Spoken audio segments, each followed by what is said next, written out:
ನಮಸ್ಕಾರ ಸ್ಪರ್ಧಾರ್ಥಿಗಳೇ. Nandyal banking coaching centre ಪ್ರಸ್ತುತಪಡಿಸುವ ಇಂದಿನ ಪ್ರಚಲಿತ ವಿದ್ಯಮಾನಗಳ ವಿಶ್ಲೇಷಣೆಗೆ ಸ್ವಾಗತ. ಬನ್ನಿ, ಇವತ್ತಿನ ಪ್ರಮುಖಾಂಶಗಳನ್ನು ನೋಡೋಣ.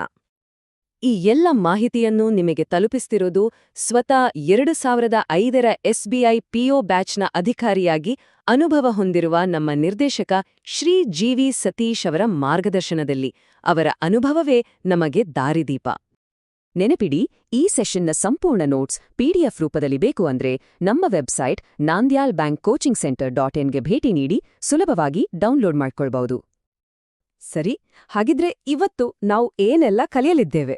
ಮೊದಲು ಬ್ಯಾಂಕಿಂಗ್ ಮತ್ತು ಎಕಾನಮಿ, ನಂತರ ಪ್ರಶಸ್ತಿಗಳು, ರಾಷ್ಟ್ರೀಯ ಯೋಜನೆಗಳು, ಅಂತಾರಾಷ್ಟ್ರೀಯ ಸುದ್ದಿಗಳು, ಪ್ರಮುಖ ವರದಿಗಳು ಮತ್ತು ಕೊನೆಯಲ್ಲಿ ಒಂದು ಫಾಸ್ಟ್ ರೌಂಡ್, ನಮ್ಮ ರ್ಯಾಪಿಡ್ ಫೈರ್ ಇರ್ಲಿದೆ. ಮೊದಲಿಗೆ ನಮ್ಮೆಲ್ಲರ ಫೇವ್ರೆಟ್ ಮತ್ತು ಬ್ಯಾಂಕಿಂಗ್ ಪರೀಕ್ಷೆಗಳಿಗೆ ಅತೀ ಮುಖ್ಯವಾಗಿರೋ ಬ್ಯಾಂಕಿಂಗ್ ಮತ್ತು ಆರ್ಥಿಕ ವ್ಯವಹಾರಗಳು ವಿಭಾಗದಿಂದ ಶುರು ಮಾಡೋಣ. ಭಾರತದ ಕಾರ್ಪೊರೇಟ್ ಜಗತ್ತಿನಲ್ಲಿ ಒಂದು ದೊಡ್ಡ ಬದಲಾವಣೆಯಾಗಿದೆ. HDFC ಬ್ಯಾಂಕ್ ಮತ್ತೆ ನಂಬರ್ 1 ಸ್ಥಾನಕ್ಕೇರಿದೆ. ಹಾಗಿದ್ರೆ ಅವರು ಹಿಂದಿಕ್ಕಿದ್ದು ಯಾವ ದೈತ್ಯ ಕಂಪನಿಯನ್ನು? ಉತ್ತರ: ಟಾಟಾ ಕನ್ಸಲ್ಟೆನ್ಸಿ ಸರ್ವಿಸಸ್, ಅಂದ್ರೆ TCS. ಇದು ಸುಮ್ಮನೆ ಒಂದು ಸ್ಥಾನ ಬದಲಾವಣೆ ಅಷ್ಟೇ ಅಲ್ಲ. ಯೋಚನೆ ಮಾಡಿ, 2014ರಿಂದ ಇಲ್ಲಿವರೆಗೆ HDFC ಬ್ಯಾಂಕಿನ ಬ್ರ್ಯಾಂಡ್ ಮೌಲ್ಯ ಬರೋಬ್ಬರಿ 277% ಹೆಚ್ಚಾಗಿದೆ. ಇದು ನಿಜವಾಗ್ಲೂ ಅದ್ಭುತ ಅಲ್ವಾ? ಮುಂದಿನ ವಿಷಯ ಚಿನ್ನ. ಭಾರತೀಯರಿಗೆ ಚಿನ್ನ ಅಂದ್ರೆ ಒಂದು ವಿಶೇಷ ಪ್ರೀತಿ. ಆದರೆ ನಮ್ಮ ದೇಶದ ಆರ್ಥಿಕತೆಯ ಮೇಲೆ ಇದರ ಪರಿಣಾಮ ಏನು? ನಮ್ಮ ಒಟ್ಟು ಆಮದುಗಳಲ್ಲಿ ಚಿನ್ನದ ಪಾಲು ಎಷ್ಟಿದೆ ಅಂತ ಗೊತ್ತಾ? ಉತ್ತರ: 5%ಗಿಂತಲೂ ಹೆಚ್ಚು. ಈ ಚಾರ್ಟ್ ನೋಡಿ. ನಾವು ಆಮದು ಮಾಡಿಕೊಳ್ಳುವ ಚಿನ್ನದಲ್ಲಿ ಸುಮಾರು 40% ಬರೋದು ಸ್ವಿಟ್ಜರ್ಲೆಂಡ್ನಿಂದ. ಇದು ಯಾಕೆ ಮುಖ್ಯ ಅಂದ್ರೆ, ನಾವು ಎಷ್ಟು ಹೆಚ್ಚು ಚಿನ್ನವನ್ನು ಆಮದು ಮಾಡಿಕೊಳ್ತೀವೋ ಅಷ್ಟು ಹೆಚ್ಚು ಡಾಲರ್ಗಳು ನಮ್ಮ ದೇಶದಿಂದ ಹೊರಗೆ ಹೋಗುತ್ತೆ. ಇದು ನಮ್ಮ ರೂಪಾಯಿ ಮೌಲ್ಯದ ಮೇಲೆ ನೇರ ಪರಿಣಾಮ ಬೀರುತ್ತೆ. ಈಗ ಇನ್ನೊಂದು ಪ್ರಮುಖ ಬೆಳವಣಿಗೆ. ಸಿಡ್ಬಿ ಮತ್ತು ಬ್ಯಾಂಕ್ ಆಫ್ ಬರೋಡಾ ಒಂದು ಮಹತ್ವದ ಒಪ್ಪಂದ ಮಾಡ್ಕೊಂಡಿದ್ವೆ. ಇವರ ಗುರಿ ಏನು? ಯಾರಿಗೆ ಸಹಾಯ ಮಾಡೋಕೆ ಈ ಒಪ್ಪಂದ? ಉತ್ತರ ಇಲ್ಲಿದೆ ನೋಡಿ: MSMEಗಳು ಮತ್ತು ಸ್ಟಾರ್ಟ್ಅಪ್ಗಳು. ಇವು ನಮ್ಮ ಆರ್ಥಿಕತೆಯ ಬೆನ್ನೆಲುಬು. ಈ ಒಪ್ಪಂದದಿಂದ ಈ ಸಣ್ಣ ಉದ್ಯಮಗಳಿಗೆ ಸಾಲ ಸೌಲಭ್ಯ ಇನ್ನಷ್ಟು ಸುಲಭವಾಗಿ ಸಿಗಲಿದೆ. ಇದು ದೇಶದಲ್ಲಿ ಉದ್ಯೋಗ ಸೃಷ್ಟಿಗೆ ಒಂದು ದೊಡ್ಡ ಬೂಸ್ಟ್ ಕೊಡ್ಲಿದೆ. ಸರಿ, ಈಗ ನಾವು ಮುಂದಿನ ವಿಭಾಗಕ್ಕೆ ಹೋಗೋಣ: ಪ್ರಶಸ್ತಿಗಳು ಮತ್ತು ಗೌರವಗಳು. ಜನರಲ್ ಅವೇರ್ನೆಸ್ ಪೇಪರ್ನಲ್ಲಿ ಈ ಭಾಗದಿಂದ ಅಂಕ ಗಳಿಸೋದು ತುಂಬಾನೇ ಸುಲಭ. 2 ಬಹುಮುಖ್ಯ ಪ್ರಶಸ್ತಿಗಳ ಬಗ್ಗೆ ನೋಡೋಣ. ಒಂದು, ಅಂತಾರಾಷ್ಟ್ರೀಯ ಮಟ್ಟದಲ್ಲಿ ಪ್ರತಿಷ್ಠಿತ ಇಂದಿರಾ ಗಾಂಧಿ ಶಾಂತಿ ಪ್ರಶಸ್ತಿ. ಇದು ಚಿಲಿಯ ಮಾಜಿ ಅಧ್ಯಕ್ಷೆ ಮಿಶೆಲ್ ಬ್ಯಾಚೆಲೆಟ್ ಅವರಿಗೆ ಸಿಕ್ಕಿದೆ. ಇನ್ನು ನಮ್ಮ ದೇಶದಲ್ಲಿ ಟಿವಿಎಸ್ ಮೋಟಾರ್ನ ವೇಣು ಶ್ರೀನಿವಾಸನ್ ಅವರಿಗೆ CII ಕ್ವಾಲಿಟಿ ರತ್ನ ಪ್ರಶಸ್ತಿ ನೀಡಿ ಗೌರವಿಸಲಾಗಿದೆ. ಈ 2 ಹೆಸರುಗಳು ಪರೀಕ್ಷೆಗೆ ಬಹಳ ಮುಖ್ಯ. ಈಗ ನಮ್ಮ ಸಿಲಿಕಾನ್ ವ್ಯಾಲಿ ಬೆಂಗಳೂರಿನ ಕಡೆಗೆ ಬರೋಣ. ಬೆಂಗಳೂರು ಟೆಕ್ ಶೃಂಗಸಭೆಯಲ್ಲಿ STPI IT ರಫ್ತು ಪ್ರಶಸ್ತಿಗಳನ್ನು ಘೋಷಿಸಲಾಯಿತು. ಇದರಲ್ಲಿ ಅತ್ಯುನ್ನತ ಪ್ರಶಸ್ತಿಯಾದ ಕರ್ನಾಟಕದ IT ರತ್ನ ಪ್ರಶಸ್ತಿ ನಮ್ಮೆಲ್ಲರ ಹೆಮ್ಮೆಯ ಇನ್ಫೋಸಿಸ್ಗೆ ಲಭಿಸಿದೆ.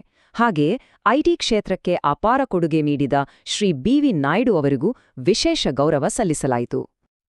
ನಮ್ಮ ಮುಂದಿನ ವಿಭಾಗ ರಾಷ್ಟ್ರೀಯ ಯೋಜನೆಗಳು. ಬ್ಯಾಂಕ್ ಪರೀಕ್ಷೆಗಳಲ್ಲಿ ಸರ್ಕಾರದ ಯೋಜನೆಗಳ ಬಗ್ಗೆ ಒಂದಲ್ಲ ಒಂದು ಪ್ರಶ್ನೆ ಬಂದೇ ಬರುತ್ತೆ. ಇದು ಗ್ಯಾರಂಟಿ. ಸೊ ಗಮನವಿಟ್ಟು ಕೇಳಿ.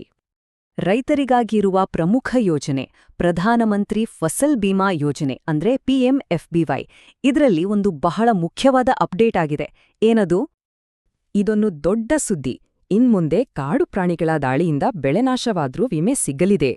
ಇದು ರೈತರಿಗೆ ಬಹಳ ದೊಡ್ಡ ಸಹಾಯ. ಆದರೆ 2 ಕಂಡೀಷನ್ ನೆನ್ಪಿಡ್ಬೇಕು. ಒಂದು, ನಷ್ಟವಾದ 72 ಗಂಟೆಯೊಳಗೆ ಆಪ್ ಮೂಲಕ ರಿಪೋರ್ಟ್ ಮಾಡಬೇಕು. 2, ಈ ಹೊಸ ನಿಯಮ ಜಾರಿಗೆ ಬರೋದು 2026ರ ಖಾರಿಫ್ ಸೀಸನ್ನಿಂದ. ಕೃಷಿಯಿಂದ ಗುರುತಿನ ಕೆಡೆಗೆ ಬರೋಣ. ಮಕ್ಕಳ ಆಧಾರ್ ಕಾರ್ಡ್ಗೆ ಸಂಬಂಧಿಸಿದಂತೆ UIDAI ಒಂದು ಪ್ರಮುಖ ಅಪ್ಡೇಟ್ ತಂದಿದೆ. ಏನು ಆ ಬದಲಾವಣೆ? ಉತ್ತರ: ಮಕ್ಕಳಿಗೆ 5ರಿಂದ 7 ವರ್ಷದ ನಡುವೆ ಮತ್ತು ಮತ್ತೆ 15ರಿಂದ 17 ವರ್ಷದ ನಡುವೆ ಬಯೋಮೆಟ್ರಿಕ್ ಅಪ್ಡೇಟ್ ಮಾಡಿಸೋದು ಈಗ ಕಡ್ಡಾಯ. ಯಾಕಂದ್ರೆ ಮಕ್ಕಳು ಬೆಳೆದಂತೆ ಅವರ ಫಿಂಗರ್ ಪ್ರಿಂಟ್ಸ್ ಮತ್ತು ಕಣ್ಣಿನ ಪಾಪೆಗಳು ಬದಲಾಗ್ತವೆ. ಈ ಅಪ್ಡೇಟ್ನಿಂದ ಅವರ ಆಧಾರ್ ಗುರುತು ಹೆಚ್ಚು ನಿಖರ ಮತ್ತು ಸುರಕ್ಷಿತವಾಗಿರುತ್ತೆ. ಸರಿ, ಈಗ ದೇಶದ ಗಡಿ ದಾಟಿ ಅಂತಾರಾಷ್ಟ್ರೀಯ ಸುದ್ದಿಗಳತ್ತ ಒಂದು ನೋಟ ಹರಿಸೋಣ. ಜಾಗತಿಕ ಮಟ್ಟದಲ್ಲಿ ಏನೆಲ್ಲ ಆಗ್ತಿದೆ ಅಂತ ನೋಡೋಣ. ಒಂದು ಇಂಟ್ರೆಸ್ಟಿಂಗ್ ವಿಷಯ, ಕೇಂಬ್ರಿಡ್ಜ್ ಡಿಕ್ಷನರಿ 2025ರ ವರ್ಡ್ ಆಫ್ ದ ಇಯರ್ ಅಂತ ಪ್ಯಾರಾಸೋಷಿಯಲ್ ಅನ್ನೋ ಪದವನ್ನು ಆಯ್ಕೆ ಮಾಡಿದೆ. ಇದರ ಅರ್ಥೇನು? ತುಂಬಾ ಸಿಂಪಲ್. ನಮಗೆ ನೇರವಾಗಿ ಪರಿಚಯವೇ ಇಲ್ಲದ ಸೆಲೆಬ್ರಿಟಿಗಳು ಅಥವಾ ಸೋಷಿಯಲ್ ಮೀಡಿಯಾ ಇನ್ಫ್ಲೂಯೆನ್ಸರ್ಗಳ ಜೊತೆ ನಾವು ಒಂದ್ ರೀತಿ ಭಾವನಾತ್ಮಕ ಸಂಬಂಧ ಬೆಳೆಸ್ಕೊಳ್ಳೋದು. ಇದು ಇವತ್ತಿನ ಡಿಜಿಟಲ್ ಯುಗದ ಒಂದು ವಾಸ್ತವ. ಈಗ ಸ್ಪೋರ್ಟ್ಸ್ ಕಡೆಗೆ ಬರೋಣ.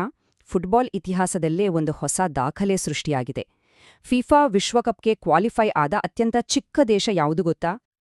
ಆ ದೇಶದ ಹೆಸರು ಕುರಸಾವೋ. ಕೇವಲ 1.5 ಲಕ್ಷ ಜನಸಂಖ್ಯೆ ಇರೋ ಈ ಪುಟ್ಟ ದೇಶ 2026ರ ವಿಶ್ವಕಪ್ಗೆ ಅರ್ಹತೆ ಪಡೆದು ಇತಿಹಾಸ ಬರ್ತಿದೆ. ಹಾಗೆಯೇ 2026ರ ವಿಶ್ವಕಪ್ ಯುಎಸ್ಎ, ಮೆಕ್ಸಿಕೋ ಮತ್ತು ಕೆನಡಾದಲ್ಲಿ ಹಾಗೂ 2030ರ ವಿಶ್ವಕಪ್ ಮೊರಾಕೊ, ಪೋರ್ಚುಗಲ್ ಮತ್ತು ಸ್ಪೇನ್ನಲ್ಲಿ ನಡೆಯಲಿದೆ. ಈಗ ಸ್ವಲ್ಪ ನಂಬರ್ಸ್, ಡೇಟಾ ಮತ್ತು ರ್ಯಾಂಕಿಂಗ್ಸ್ ಬಗ್ಗೆ ಮಾತಾಡೋಣ. ಪರೀಕ್ಷೆಯಲ್ಲಿ ಈ ವಿಭಾಗದಿಂದಲೂ ಪ್ರಶ್ನೆಗಳು ಬರುತ್ತವೆ. ನಮ್ಮ ಆರ್ಥಿಕತೆಗೆ ಸಂಬಂಧಿಸಿದ ಒಂದು ಪಾಸಿಟಿವ್ ನ್ಯೂಸ್.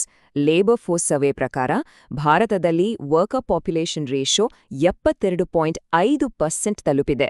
ಸರಳವಾಗಿ ಹೇಳೋದಾದ್ರೆ ನಮ್ಮ ದೇಶದಲ್ಲಿ ಕೆಲಸ ಮಾಡುವವರ ಸಂಖ್ಯೆ ಹೆಚ್ಚುತ್ತಿದೆ. ಇದು ಉದ್ಯೋಗ ಸೃಷ್ಟಿ ಹೆಚ್ಚುತ್ತಿರುವುದರ ಸಂಕೇತ. ಈಗ ಶಿಕ್ಷಣ ಕ್ಷೇತ್ರದ ಕಡೆ ನೋಡೋಣ. ಕ್ಯೂಎಸ್ ಸಸ್ಟೇನಬಿಲಿಟಿ ರ್ಯಾಂಕಿಂಗ್ಸ್ ಬಂದಿದೆ. ಜಾಗತಿಕವಾಗಿ ಸ್ವೀಡನ್ನ ಲಂಡ್ ಯೂನಿವರ್ಸಿಟಿ ಟಾಪ್ನಲ್ಲಿದೆ. ಭಾರತದ ಕಡೆಯಿಂದ ಐಐಟಿ ದೆಹಲಿ ಬೆಸ್ಟ್ ಪರ್ಫಾರ್ಮರ್. ಆದರೆ ಅದರ ಗ್ಲೋಬಲ್ ರ್ಯಾಂಕ್ 205. ಅಂದ್ರೆ ನಮ್ಮ ಶಿಕ್ಷಣ ಸಂಸ್ಥೆಗಳು ಇನ್ನಷ್ಟು ಸುಧಾರಣೆ ಕಾಡಬೇಕಿದೆ. ಸರಿ, ಈಗ ನಮ್ಮ ಕೊನೆಯ ಮತ್ತು ಅತಿ ವೇಗದ ವಿಭಾಗಕ್ಕೆ ಬಂದಿದ್ದೇವೆ. ಬನ್ನಿ ಫಟಫಟಂತೆ ಕೆಲವು ಮುಖ್ಯ ಪಾಯಿಂಟ್ಸ್ ನೋಡ್ಬಿಡೋಣ. ಕೆಲವು ಕ್ವಿಕ್ ಅಪ್ಡೇಟ್ಸ್. ಹಾರ್ನ್ಬಿಲ್ ಫೆಸ್ಟಿವಲ್ನ ಅಧಿಕೃತ travel partner air India express. ಸಾರ್ವಜನಿಕ ವಲಯದ ಕಂಪನಿಗಳ ಬಂಡವಾಳ ಹೂಡಿಕೆ 13% ಹೆಚ್ಚಾಗಿದೆ. ಡೆಫ್ಲಿಂಪಿಕ್ಸ್ನಲ್ಲಿ ಅಭಿನವ್ ಮತ್ತು ಪ್ರಾಂಜಲಿ ಜೋಡಿ ಚಿನ್ನ ಗೆದ್ದಿದ್ದಾರೆ. ಮತ್ತು ತೆಲಂಗಾಣ ಸರ್ಕಾರ ಮೀಸೇವಾ ಸೇವೆಗಳನ್ನು ಈಗ ವಾಟ್ಸ್ಆ್ಯಪ್ನಲ್ಲೂ ಆರಂಭಿಸಿದೆ. ಓಕೆ, ಇವತ್ತು ಚರ್ಚೆ ಮಾಡಿದ ಎಲ್ಲಾ ವಿಷಯಗಳಲ್ಲಿ ಈ 4 ಪಾಯಿಂಟ್ಸ್ ಅಂತೂ ಮರೆಯಲೇಬಾರ್ದು. HDFC ಬ್ಯಾಂಕ್ ಟಾಪ್ ಬ್ರ್ಯಾಂಡ್ ಆಗಿರೋದು, PMFPY ಯೋಜನೆಗೆ ವನ್ಯಜೀವಿಗಳ ದಾಳಿ ಸೇರಿರೋದು, ಫಿಫಾ ವರ್ಲ್ಡ್ ಕಪ್ಗೆ ಕುರಸಾವೋ ಕ್ವಾಲಿಫೈ ಆಗಿರೋದು ಮತ್ತು QS ರ್ಯಾಂಕಿಂಗ್ಸ್ನಲ್ಲಿ IIT ದೆಹಲಿಯ ಸ್ಥಾನ. ಇವು ಎಕ್ಸಾಮ್ ದೃಷ್ಟಿಯಿಂದ ಮೋಸ್ಟ್ ಇಂಪಾರ್ಟೆಂಟ್. ಸರಿ, ಇವತ್ತಿನ ಸೆಷನ್ ಮುಗಿಸುವ ಮುನ್ನ ನಿಮ್ಗೊಂದು ಪ್ರಶ್ನೆ. ಸಿಡ್ಬಿ ಮತ್ತು ಬ್ಯಾಂಕ್ ಆಫ್ ಬರೋಡಾದಂತಹ ಸಂಸ್ಥೆಗಳು MSME ಮತ್ತು ಸ್ಟಾರ್ಟ್ಅಪ್ಗಳಿಗೆ ಬೆಂಬಲ ನೀಡುತ್ತಿವೆ. ಹಾಗಿದ್ರೆ ಮುಂದಿನ 5 ವರ್ಷಗಳಲ್ಲಿ ಭಾರತದ ಡಿಜಿಟಲ್ ಎಕಾನಮಿಯನ್ನು ರೂಪಿಸುವುದರಲ್ಲಿ ಇವುಗಳ ಪಾತ್ರ ಎಷ್ಟರ ಮಟ್ಟಿಗೆ ಇರಬಹುದು? ಇದರ ಬಗ್ಗೆ ಖಂಡಿತ ಯೋಚನೆ ಮಾಡಿ. ನಿಮ್ಮ ತಯಾರಿ ಹೀಗೆಯೇ ಮುಂದುವರಿಯಲಿ. NBCC ಪರವಾಗಿ ಎಲ್ಲರಿಗೂ ಆಲ್ ದಿ ಬೆಸ್ಟ್. ಮುಂದಿನ ವಿಶ್ಲೇಷಣೆಯಲ್ಲಿ ಮತ್ತೆ ಸಿಗೋಣ.